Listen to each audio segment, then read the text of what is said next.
నమస్కారం ETV news కు స్వాగతం. ముందుగా ముఖ్యాంశాలు. ఆంధ్రప్రదేశ్ రాజధాని అమరావతికి చట్టబద్ధత. బిల్లుకు రాజ్యసభ ఆమోదముద్ర. వైసీపీ మినహా మద్దతు పలికిన అన్ని పార్టీలు. రాజధానికి చట్టబద్ధతపై ఏపీలో హర్షాతిరేకాలు. దీపాలు వెలిగించి సంబరాలు చేసుకున్న ప్రజలు. అమరావతి రైతుల విజయమన్న నేతలు. అమరావతి చిరస్మరణీయమన్న చంద్రబాబు. రాజధాని రైతులతో విజయోత్సవం. ప్రజలు ఇక వైసీపీని మర్చిపోవాలని సూచన. అమరావతిపై చర్చలో కాళేశ్వరంపై బీజేపీ బీఆర్ఎస్ వాగ్వాదం. సిఆర్ పాటిల్ క్షమాపణకు సురేష్ రెడ్డి డిమాండ్. కిషన్ రెడ్డి ఎదురుదాడి.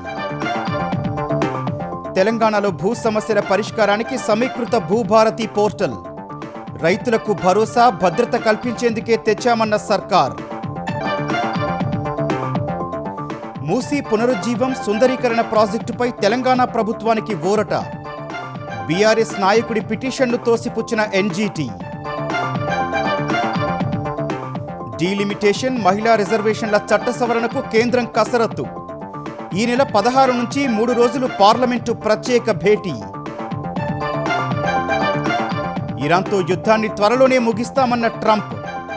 మిత్రదేశాలకు హాని జరగనివ్వబోమని హామీ. వెనక్కి తగ్గేదే లేదన్న టెహ్రాన్.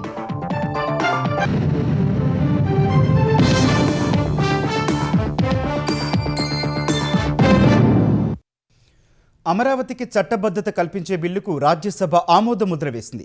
ఈ మేరకు ఆంధ్రప్రదేశ్ పునర్విభజన చట్ట సవరణ బిల్లుకు పచ్చజెండా ఊపింది. వైసీపీ వ్యతిరేకించిన అన్ని పార్టీలు బిల్లుకు సంపూర్ణ మద్దతు ప్రకటించాయి. ఇక కేబినెట్ ఆమోదం తర్వాత రాష్ట్రపతి సంతకం చేయగానే ఆంధ్రప్రదేశ్ చట్టబద్ధ రాజధానిగా అమరావతికి రాజముద్ర పడనుంది. ఆంధ్రప్రదేశ్ కలల రాజధాని అమరావతికి చట్టబద్ధత దిశగా కీలక ఘట్టం పూర్తయింది. చట్టబద్ధత బిల్లుకు రాజ్యసభ ఆమోదం తెలిపింది. నిన్న లోక్సభలో ఆమోదం పొందిన ఆంధ్రప్రదేశ్ పునర్విభజన చట్ట సవరణ బిల్లును కేంద్ర మంత్రి నిత్యానందరాయ్ ఇవాళ రాజ్యసభలో ప్రవేశపెట్టారు. ఈ సందర్భంగా జరిగిన చర్చలో బిల్కు Congress, BJP, TDP, AAP, Trinamool, BJD, JDU, RJD, BRS, Uddhav, Shiv Sena పార్టీల ఎంపీలు మద్దతు ప్రకటించారు. బిల్లుపై చర్చను కాంగ్రెస్ సభ్యురాలు రేణుకా చౌదరి ప్రారంభించారు. బిల్ ప్రవేశపెట్టడం రైతుల విజయంగా ఆమె అభివర్ణించారు. విభజన చట్టంలో ఆంధ్రప్రదేశ్తో పాటు తెలంగాణకు ఇచ్చిన హామీలను ఇప్పటివరకు కేంద్ర ప్రభుత్వం అమలు చేయలేదని ఆమె విమర్శించారు. 12 years of policy paralysis of the central government, the hypocrisy where they supported the then CM's demand for 3 capitals. Have you ever heard of it? So what happened? Andhra did not have any capital for 12 years.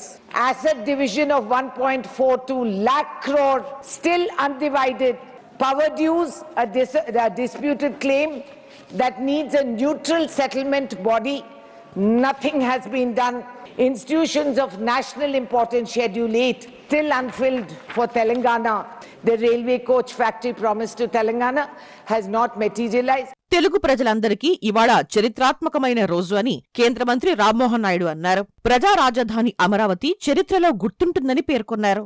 రాజధాని కోసం రైతులు, మహిళలు పడిన కష్టాలను సభకు రామ్మోహన్ వివరించారు. 34,000 acres have been donated by 29,000 farmers. They have given it voluntarily for the construction of the capital, sir.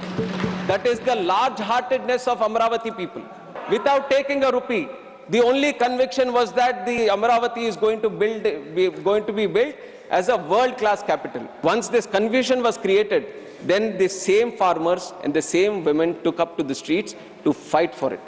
విభజన సమస్యల పాపం కాంగ్రెస్ దేనని బీజేపీ సభ్యుడు కె లక్ష్మణ్ ఆరోపించారు. ఏపీతో పాటు తెలంగాణకు కూడా ప్రధాని మోదీ నిధులు అందిస్తున్నారని వివరించారు.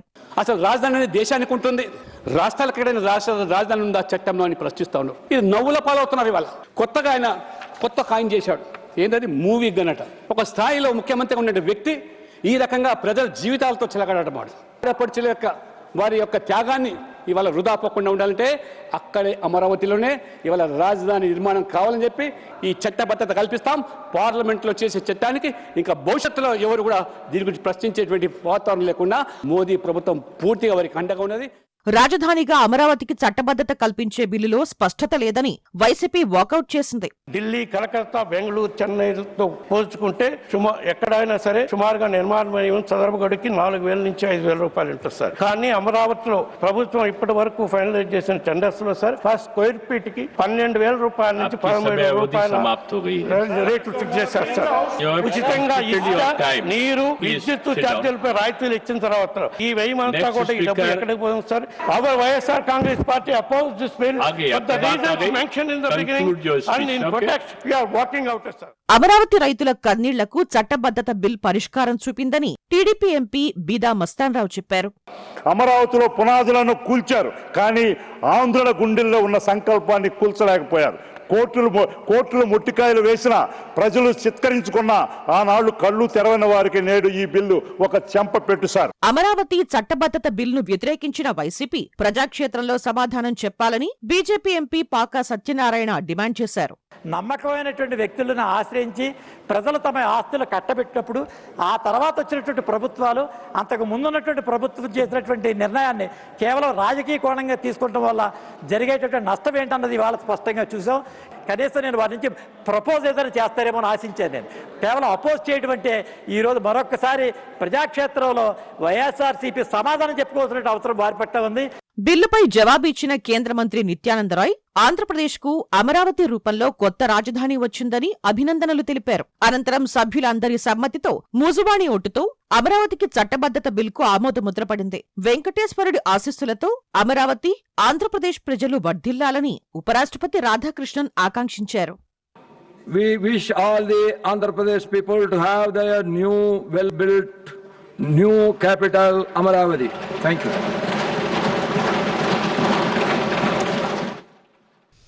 అమరావతి చట్టబద్ధత బిల్లుకు పార్లమెంటు ఉభయ సభల్లో ఆమోదం లభించడం రైతుల విజయమని ఆంధ్రప్రదేశ్ విద్యాశాఖ మంత్రి లోకేష్ చెప్పారు.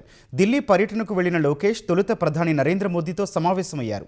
చట్టబద్ధత బిల్లుకు లోక్సభలో ఆమోదం లభించడంపై మోదీకి ధన్యవాదాలు తెలిపారు. ఈ సందర్భంగా లోకేష్కు ప్రధాని కంగ్రాట్స్ చెప్పారని తెలిసింది. అనంతరం లోక్సభ స్పీకర్ ఓం బిర్లా, పార్లమెంటరీ వ్యవహారాల శాఖ మంత్రి కిరణ్ రిజిజుతో ఆయన సమావేశమయ్యారు. రాజ్యసభలో బిల్లుపై జరిగిన చర్చను లాబీలో కూర్చొని ఆశాంతం తిలకించారు. తర్వాత తమ ఎంపీల కృషి వల్లే అమరావతి బిల్లుకు అన్ని పార్టీల మద్దతు లభించిందని లోకేష్ చెప్పారు. రాజధానిలో 2 ఏళ్లలో పనులు పూర్తవుతాయన్నారు. ఈరోజు కూడా వాకౌట్ చేసి వెళ్ళిపోయారు. But India stood by Andhra Pradesh. మొత్తం భారతదేశం ఆంధ్రులకు అండగా ఈరోజు నిలబడింది. వాళ్ళు ఏదైతే ఒక బాధ్యత పెట్టారో మన పైన, తప్పనిసరిగా అమరావతి పనులు ఫేజ్ 1 పూర్తి చేస్తాం. గౌరవ ప్రధానమంత్రి గారిని మళ్ళీ పిలుచుకుని తీసుకెళ్ళి రిబ్బన్ కట్టింగ్ కూడా చేయించే బాధ్యత ఎన్డీఏ ప్రభుత్వం తీసుకుంటుంది. 5 కోట్ల ఆంధ్రులు గర్వపడే విధంగా అమరావతిని అభివృద్ధి చేస్తాం. చరిత్ర ఉన్నంత వరకు అమరావతి చిరస్మరణీయమని ముఖ్యమంత్రి చంద్రబాబు ఉద్ఘాటించారు. అమరావతిని గెలిపించింది రైతుల ఐకమత్యమే అని స్పష్టం చేశారు. అమరావతి చట్టబద్ధతకు పార్లమెంటు ఉభయ సభలు ఆమోదం తెలపడంతో సతీ సమేతంగా చంద్రబాబు రాజధానిలోని ఉద్దండరాయునిపాలెంకు వెళ్లారు. చంద్రబాబు దంపతులకు అమరావతి రైతులు, మహిళలు ఆప్యాయంగా స్వాగతం పలికారు. అమరావతి రైతులు, మహిళలు ఉద్యమానికి మద్దతు పలికి ఉద్యమ శిబిరాలను భువనేశ్వరి సందర్శించారు. మంత్రులు మనోహర్, నారాయణ, అచ్చెన్నాయుడు, బీజేపీ ఏపీ అధ్యక్షుడు మాధవ్తో కలిసి సభలో పాల్గొన్నారు. అమరావతికి వచ్చింది తాత్కాలిక ఇబ్బందులే అని, ఇక అపజయం లేదని చంద్రబాబు స్పష్టం చేశారు. చరిత్రలో వీర వనితల గురించి చదివాం, కానీ అమరావతి ఉద్యమంలో అతివల పోరాటం వీర వనితలను మించి చూశామని తెలిపారు. ప్రపంచం మెచ్చే రాజధానిగా అమరావతిని నిర్మిస్తామన్నారు. శంకుస్థాపన చేసిన ప్రధాని నరేంద్ర మోదీ అమరావతి నిర్మాణాల ప్రారంభోత్సవానికి వస్తారని తెలిపారు. ఏపీకి వైసీపీ పీడ విరగడ కావాలని చంద్రబాబు అభిప్రాయపడ్డారు. ప్రజలు ఇక ఆ పార్టీని మర్చిపోవాలని, శాశ్వతంగా బ్లాక్ చేయాలని సూచించారు. అనంతరం ఉద్దండరాయునిపాలెంలో రైతులతో కలిసి సంబరాల్లో చంద్రబాబు పాల్గొన్నారు.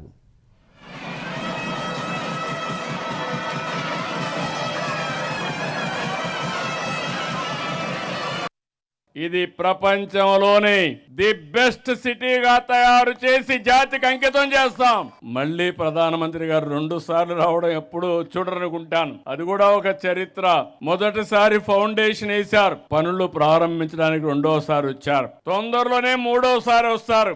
ఏవైతే ప్రారంభించిన పనులు పూర్తి చేసి జాతికి అంకితం చేయడానికి తొందరలోనే వస్తారని చెప్పి కూడా నేను మీకు తెలియజేస్తున్నా. ఇప్పటికి కూడా వైఎస్ఆర్ కాంగ్రెస్ పార్టీకి బుద్ధి రాలా. లోకసభ లోక్సభలో రాజ్యసభలో వ్యతిరేకించిన ఏకైక పార్టీ భారతదేశంలో పేరు చెప్పాలనా? రాష్ట్ర ప్రజలు మర్చిపోవాలి, పీడ విరగడ కావాలి రాష్ట్రానికి. ఈరోజు కొత్త స్లోగన్ తీసుకున్నాడు, మ్యావిగన్ అంటూ. నాకైతే అర్థం కాల, డిక్షనరీలో కూడా చూసా, ఎక్కడ దొరకల. బుద్ధి లేని వ్యాఖ్యలు, దుర్మార్గమైన రాజకీయాలు, నేరాలు ఘోరాలు చేసే ఆలోచనలే. అమరావతిని చంపాలనుకున్న మీరు ఇంకా బాగుపడే సమస్య లేదని మీ అందరికీ విజ్ఞప్తి చేస్తున్నా. శాశ్వతంగా మీరు ఆ పార్టీని బ్లాక్అవుట్ చేయాలి, అప్పుడే వీళ్ళకి బుద్ధి వస్తుంది. రాజధాని అమరావతి చట్టబద్ధత బిల్లుకు పార్లమెంటు ఉభయ సభలు ఆమోదం తెలపడంతో రాజధానిలో సంబరాలు అంబరాన్నంటాయి.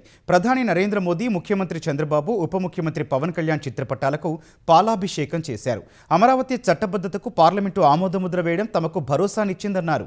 సచివాలయంలో ఉద్యోగులు సంబరాలు చేసుకున్నారు. సెక్రటేరియట్ 3వ బ్లాక్ ముందు పెద్ద ఎత్తున చేరిన ఉద్యోగులు కేక్ కట్ చేశారు. ప్రమిదలు వెలిగించి జై అమరావతి అంటూ నినాదాలు చేశారు. ఉద్దండరాయనిపాలెంలో రైతులు బాణాసంచా కాల్చారు. కేక్ కట్ చేసి ఒకరికొకరు తినిపించుకున్నారు. అమరావతికి చట్టబద్ధత కల్పించి కూటమి ప్రభుత్వం తమ కల నెరవేర్చిందన్నారు. రాజధానికి అమరావతి అనే పేరు పెట్టి అజరామరంగా నిలిపారని రామోజీ సంస్థల అధినేత రామోజీరావుకు వెలగపూడి రైతులు కృతజ్ఞతలు తెలిపారు. 3 రాజధానులకు వ్యతిరేకంగా జరిగిన ఉద్యమంలో ఈనాడు, ఈటీవీ వెన్నుదన్నుగా నిలిచి పోరాటానికి స్ఫూర్తినిచ్చాయని గుర్తు చేశారు. రాజ్యసభలో అమరావతి యొక్క విజయం చిరస్థాయిలో నిలబడే విధంగా పూర్తయిందని చెప్పి మనవి చేస్తూ, అమరావతి ఉద్యమానికి, అమరావతికి మద్దతు తెలియజేస్తున్న ప్రతి ఒక్క తెలుగు వారందరికీ కూడా పేరు పేరున ధన్యవాదాలు తెలియజేస్తా ఉన్నాం. పార్లమెంట్ లో చట్టబద్ధత వచ్చింది. ఇది అందరి హృదయాల్లో అమరావతి ఉంది. రాష్ట్రానికి రాజధాని అమరావతేనండి. ఎన్నో కష్ట నష్టాలు మొత్తాన్ని ఈ రోజుతోటి ఎంతో మర్చిపోయామండి. అమరావతి అనే పేరుని తలుచుకోవాలంటే ముందు రామోజీరావు గారిని తలుచుకోవాలండి. మా ఉద్యమం కాడి నుంచి ఈనాడు మొత్తం మా ఎన్నెమట ఉండి ఎన్నో కష్ట నష్టాలు కానీ ఏదైనా కానీ ఎస్సీ ఎస్టీ కేసులు కూడా పెట్టుకొని మా యందు ఉండి ఈనాడు వాళ్ళకి కూడా ఎంతో ఉన్నామండి. లోక్సభలోను రాజ్యసభలోను అందరికీ కూడా చేతులెత్తి మొక్కుతున్నామండి. ఆంధ్రప్రదేశ్ కి అమరావతి ఏకైక రాజధాని బిల్లు పాస్ చేయించినందుకు మేము అనుభవిస్తున్నటువంటి ఈ సంతోషాన్ని ఆంధ్రప్రదేశ్ లో ఉన్నటువంటి ప్రజలందరికీ ఉపయోగపడేలా మేము చేసినందుకు మేమైతే చాలా గర్వపడుతున్నాం. అమరావతి చట్టబద్ధత బిల్లు పార్లమెంటు ఆమోదం పొందడంపై కూటమి నేతలు హర్షం వ్యక్తం చేశారు. ఇకపై రాజధాని అమరావతి అజేయమని, ప్రజలంతా సంబరాలు చేసుకునే సమయం వచ్చిందని ఆంధ్రప్రదేశ్ ఉప ముఖ్యమంత్రి పవన్ కళ్యాణ్ అన్నారు. కేంద్ర ప్రభుత్వంతో పాటు బిల్లుకు మద్దతు పలికిన పార్టీలు, ఎంపీలకు పవన్ కృతజ్ఞతలు తెలిపారు. అనకాపల్లి కలెక్టరేట్లో స్పీకర్ అయ్యన్న, మంత్రులు కొల్లు రవీంద్ర, అనిత కేక్ కట్ చేసి సంబరాలు చేసుకున్నారు. అమరావతి కేవలం రాజధాని కాదని, తెలుగు జాతి గౌరవమని వారు పేర్కొన్నారు. సీఎం చంద్రబాబు దూరదృష్టితో ప్రపంచ స్థాయి రాజధానిగా అమరావతి అడుగులేస్తోందని మంత్రి అచ్చెన్నాయుడు చెప్పారు. బిల్లు ఆమోదం వైసీపీ అధినేత జగన్కు చెంపపెట్టు అని మంత్రి పార్థసారథి అన్నారు. ప్రకాశం జిల్లాలో ర్యాలీ నిర్వహించిన మంత్రి డిఎస్బీవి స్వామి ఆంధ్రుల రాజధాని ఇక ఎన్నటికీ అమరావతేనని స్పష్టం చేశారు. రాజధాని రైతులు, మహిళల త్యాగాలు వృధా కాలేదని, సీఎం చంద్రబాబు నేతృత్వంలో అమరావతి పరుగులు పెడుతోందని సంధ్యారాణి పేర్కొన్నారు. అమరావతి చట్టబద్ధత బిల్లుపై చర్చ సందర్భంగా కాళేశ్వరం అంశంపై రాజ్యసభలో బీఆర్ఎస్ ఎంపీ సురేష్ రెడ్డి, కేంద్ర మంత్రి కిషన్ రెడ్డిల మధ్య వాగ్వాదం చోటు చేసుకుంది. కేంద్ర జలశక్తి శాఖ మంత్రి సిఆర్ పాటిల్ చేసిన వ్యాఖ్యలపై సురేష్ రెడ్డి అభ్యంతరం వ్యక్తం చేశారు. కేంద్ర మంత్రి తన వ్యాఖ్యలను ఉపసంహరించుకోవాలని డిమాండ్ చేశారు. సురేష్ రెడ్డి వ్యాఖ్యలపై కేంద్ర మంత్రి కిషన్ రెడ్డి తీవ్రంగా స్పందించారు.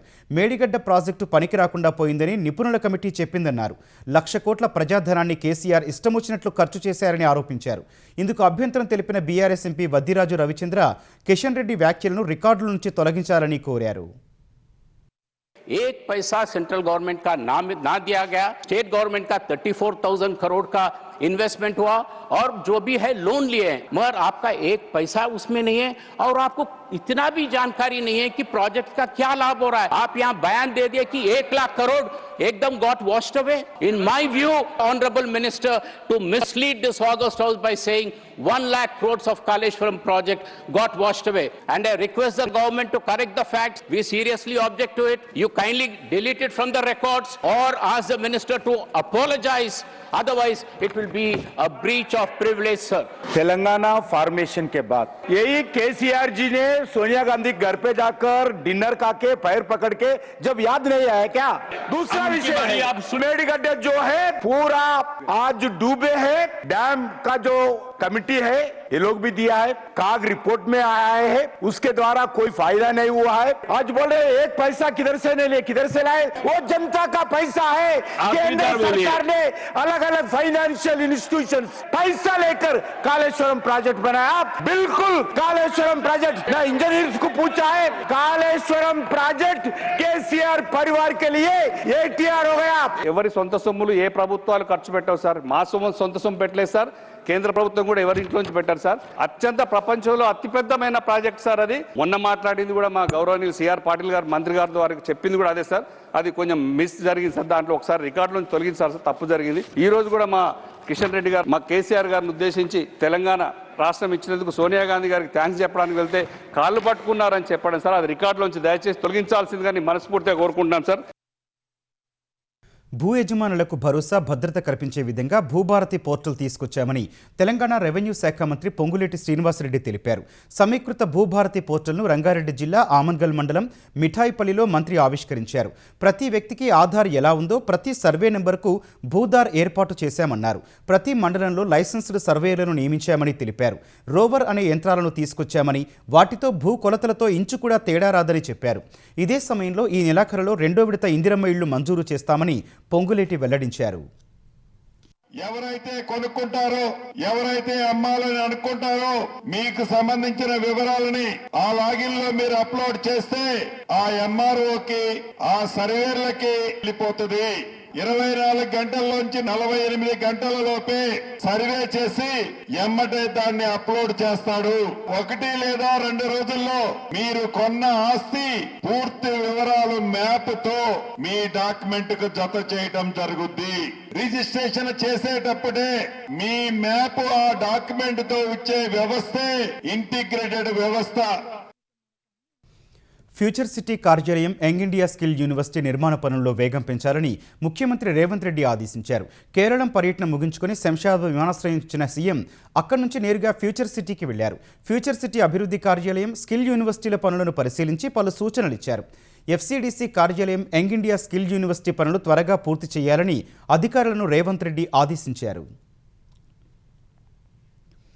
ప్రజాపాలన ప్రగతి ప్రణాళిక పేరుతో తెలంగాణ ప్రభుత్వం చేపట్టిన 99 రోజుల కార్యాచరణలో భాగంగా రాష్ట్ర వ్యాప్తంగా గ్రామ సభలు నిర్వహించారు. మంత్రులు, ఎమ్మెల్యేలు, అధికారులు గ్రామాల్లోకి వెళ్లి ప్రభుత్వం ప్రజలకు అందిస్తోన్న పథకాలు, అభివృద్ధి పనులను వివరించారు. వరంగల్ జిల్లా వర్ధన్నపేట మండలం కొత్తపల్లిలో మంత్రి కొండా సురేఖ, ఎమ్మెల్యే నాగరాజు పాల్గొన్నారు. ప్రతి గ్రామాన్ని ఆదర్శ గ్రామంగా తీర్చిదిద్దడానికే ఈ గ్రామ సభలు ఏర్పాటు చేశామని మంత్రి తెలిపారు. జఫర్గఢ్ మండలం ఉప్పుగల్ సభలో పాల్గొన్న ఎమ్మెల్యే కడియం శ్రీహరి ప్రభుత్వం అమలు చేస్తున్న హామీలను వివరించారు. నిజామాబాద్ జిల్లా డిచ్పల్లి మండలం మెట్రస్పల్లి గ్రామ సభలో ఎమ్మెల్యే భూపతిరెడ్డి పాల్గొన్నారు. గ్రామాల్లో చేపట్టాల్సిన పనులపై నివేదిక అందిస్తే ప్రభుత్వం దశల వారీగా ప్రాధాన్యత క్రమంలో నిధులను మంజూరు చేస్తుందన్నారు. రంగారెడ్డి జిల్లా మహేశ్వరం మండలం తుమ్మలూరులో సిఎస్ రామకృష్ణారావు పాల్గొన్నారు. గ్రామ సమస్యలు లేదా అభివృద్ధి పనులను ప్రభుత్వం దృష్టికి తీసుకెళ్లి పరిష్కరించే దిశగా కృషి చేస్తామని తెలిపారు. మూసీ నది పునరుజ్జీవం, సుందరీకరణ ప్రాజెక్టు విషయంలో తెలంగాణ ప్రభుత్వానికి జాతీయ హరిత ట్రైబ్యునల్ ఎన్జీటీలో ఊరట లభించింది. పర్యావరణ అనుమతులు లేకుండానే గాంధీ సరోవర్ ప్రాజెక్టు చేపడుతున్నారని బీఆర్ఎస్ నాయకుడు పటోళ్ల కార్తిక్ రెడ్డి వేసిన పిటిషన్ను ఎన్జీటీ డిస్మిస్ చేసింది. ఈ పిటిషన్పై జరిగిన విచారణలో గాంధీ సరోవర్, మూసీ పునరుజ్జీవ ప్రాజెక్టులకు అన్ని రకాల అనుమతులు తీసుకున్న తర్వాతే ముందుకెళ్తామని తెలంగాణ ప్రభుత్వ న్యాయవాది ఎన్జీటీ దృష్టికి తీసుకెళ్లారు. ప్రాజెక్టు సమగ్ర నివేదిక పూర్తవుతోందని, గాంధీ సరోవర్పై తుది నిర్ణయాన్ని తీసుకోవాల్సి ఉందన్నారు. ఆ తర్వాత పర్యావరణానికి ఏమైనా నష్టం వాటిల్లుతుందా అన్న అంశాన్ని కూడా విశ్లేషించిన తర్వాతే ముందుకెళ్తామన్నారు. ఈ వాదనలు విన్న ఎన్జీటీ పర్యావరణ ఉల్లంఘనలు జరుగుతున్నట్టు పిటిషనర్ ఎలాంటి సాంకేతిక, శాస్త్రీయ ఆధారాలు సమర్పించలేదని పేర్కొంది. కేవలం అనుమానాలతో ప్రాజెక్టు అడ్డుకోలేమని ఎన్జీటీ స్పష్టం చేసింది. ఆంధ్రప్రదేశ్లో పెండింగ్లో ఉన్న పర్యాటక, సాంస్కృతిక ప్రాజెక్టులను త్వరగా ఆమోదించాలని ఏపీ పర్యాటక శాఖ మంత్రి దుర్గేష్ కేంద్రాన్ని కోరారు. ఈ మేరకు కేంద్ర మంత్రి గజేంద్ర సింగ్ షెకావత్ను కలిసిన దుర్గేష్ ఏపీకి 915 కోట్ల విలువైన మరో 9 కొత్త పర్యాటక ప్రాజెక్టులు మంజూరు చేయాలని కోరారు. ఇందుకు సంబంధించి ప్రతిపాదనలు అందజేశారు. స్వదేశ్ దర్శన్ 2.0, ప్రసాద్, శాస్కీ పథకాల కింద ఐకానిక్ పర్యాటక కేంద్రాల అభివృద్ధి, ఆధ్యాత్మిక పర్యాటక సర్క్యూట్ల బలోపేతానికి కృషి చేయాలని కోరారు. తిరుపతి, విశాఖలను గ్లోబల్ టూరిజం డెస్టినేషన్లుగా మార్చాలని కేంద్రానికి విజ్ఞప్తి చేశారు. అమరావతిలో national institute of hospitality NIH ఏర్పాటుకు మద్దతివ్వాలని దుర్గేష్ కేంద్ర మంత్రికి విజ్ఞప్తి చేశారు. రాజమండ్రిలో నేషనల్ స్కూల్ ఆఫ్ డ్రామా ఏర్పాటుకు ఆమోదం తెలపాలని కోరారు. అటు 6 సాంస్కృతిక ప్రాజెక్టులకు సంబంధించిన నిధులు మంజూరు చేయాలని విన్నవించారు. హనుమకొండ జిల్లా ఐనవోలు మండలం పున్నెలులో తల్లి, 2 కుమార్తెల మృతి విషాదం నింపింది. అజారుద్దీన్ ఫర్హత్ దంపతులకు ఆయేషా, ఉమేరా అని 2 కుమార్తెలున్నారు. వీరికి గ్రామ శివార్లోని ఒక వెంచర్లో ఈత కొలను ఉంది. దానిని అద్దెకిస్తూ జీవనం సాగిస్తున్నారు. గత రాత్రి 2 పిల్లలు సహా తల్లి ఫర్హత్ ఈత కొలంలో పడి అనుమానాస్పద స్థితిలో మృతి చెందారు. ఆడపిల్లలనే కంటోందని భర్త వేధించేవాడని, 2 సార్లు అబార్షన్ చేయించారని ఫర్హత్ తల్లిదండ్రులు ఆరోపించారు. మళ్లీ గర్భవతి కావడంతో భర్త అజారుద్దీనే భార్య పిల్లలను హత్య చేసి ప్రమాదంగా చిత్రీకరించాడని చెబుతున్నారు. అజారుద్దీన్ సోదరుడు మాత్రం అనుకోని ప్రమాదాన్ని హత్యగా చిత్రీకరిస్తున్నారని చెబుతున్నాడు. శవ పరీక్షల నిమిత్తం మృతదేహాలను MGM మార్చురీకి తరలించారు. మృతురాలి తల్లిదండ్రుల ఫిర్యాదు మేరకు కేసు నమోదు చేసిన పోలీసులు విచారణ చేపట్టారు. ఇరాన్ యుద్ధాన్ని అతి త్వరలో ముగిస్తామని అమెరికా అధ్యక్షుడు ట్రంప్ తెలిపారు. జాతిని ఉద్దేశించి ప్రసంగించిన ట్రంప్ ఇరాన్ భారీగా నష్టపోయిందన్నారు. ఇరాన్పై నిర్దేశించుకున్న అన్ని లక్ష్యాలను పూర్తి చేసే దిశగా తాము ముందుకు సాగుతున్నామన్నారు. గల్ఫ్ ప్రాంతంలోని మిత్ర దేశాలకు ఎలాంటి హాని కలగనివ్వబోమని హామీ ఇచ్చారు. మధ్యప్రాచ్యం నుంచి అమెరికాకు అవసరమైంది ఏదీ లేదని, కేవలం ఇతరులకు సాయం చేసేందుకే అక్కడ యుద్ధంలోకి దిగామని ట్రంప్ తెలిపారు. ఇంధనం అవసరమైన దేశాలు హార్ముజ్ జలసంధి వద్దకు వెళ్లి తమ నౌకలను రక్షించుకుంటూ చమురు తెచ్చుకోవాలని సూచించారు. యుద్ధంలో తమతో కలిసి రావాలని కోరినప్పుడు ఏ దేశం రాలేదన్న ట్రంప్ ఇప్పటికైనా ధైర్యం తెచ్చుకుని హార్ముజ్ వద్దకు వెళ్లాలని, లేకపోతే అమెరికా చమురును కొనాలని సలహా ఇచ్చారు. I have a suggestion. Number one, buy oil from the United States of America. We have plenty. We have so much. And number two, build up some delayed courage. Should have done it before. Should have done it with us, as we asked. Go to the strait and just take it, protect it, use it for yourselves. Iran has been essentially decimated. The hard part is done, so it should be easy. And in any event, when this conflict is over, the strait will open up naturally. It'll just open up naturally. They're going to want to be able to sell oil because that's all they have to try and rebuild. It will resume the flowing and the gas prices will rapidly come back down. Stock prices will rapidly go back up. యుద్ధం, చర్చలు, కాల్పుల విరమణ అనే విషయ వలయాన్ని ఇక ఏమాత్రం సహించేది లేదని ఇరాన్ తేల్చి చెప్పింది. కాల్పుల విరమణ ఒప్పందం కుదుర్చుకున్నా మళ్లీ ఇదే పరిస్థితి తిరిగి వస్తుందని వివరించింది. శాంతి ఒప్పందం కుదుర్చుకోకపోతే ఇరాన్ విద్యుత్ కేంద్రాన్ని లక్ష్యంగా చేసుకుంటామంటూ అమెరికా అధ్యక్షుడు డొనాల్డ్ ట్రంప్ చేసిన ప్రకటనపై ఇరాన్ మండిపడింది. అమెరికా, ఇజ్రాయెల్ దాడులు చేసినంత కాలం ఇరాన్ ప్రతీకార దాడులు చేస్తూనే ఉంటుందని ఇరాన్ విదేశాంగ ప్రతినిధి ఇస్మాయిల్ బఘాయి పేర్కొన్నారు. గల్ఫ్ దేశాలను శత్రువులుగా భావించట్లేదని, వాటితో మంచి సంబంధాలనే కోరుకుంటున్నామని తెలిపారు. అయితే తమ భూభాగం నుంచి ఇరాన్పై దాడి చేసేందుకు అమెరికా, ఇజ్రాయెల్కు అనుమతి ఇవ్వడం వల్లే అక్కడి శత్రు స్థావరాలను లక్ష్యంగా చేసుకోవాల్సి వస్తోందని వివరించారు. ఇరాన్ ప్రజలపై అన్యాయమైన యుద్ధం ప్రకటించినందున తమకు కూడా యుద్ధం చేయడం తప్ప మరో మార్గం లేదని వెల్లడించారు.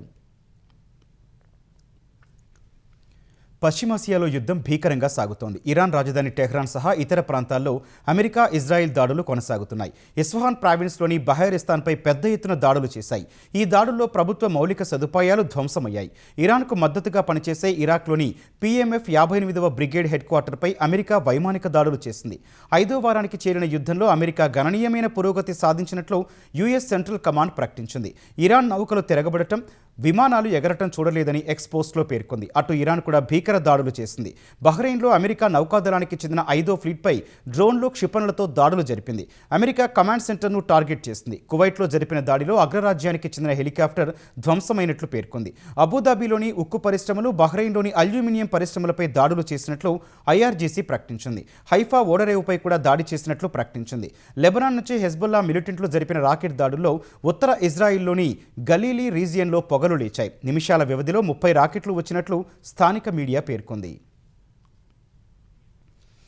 దేశంలో నియోజకవర్గాల పునర్విభజన బిల్లు, మహిళా రిజర్వేషన్ల చట్ట సవరణ బిల్లుల ఆమోదం కోసం కేంద్రం పార్లమెంటు ప్రత్యేక సమావేశాలు నిర్వహించనుంది.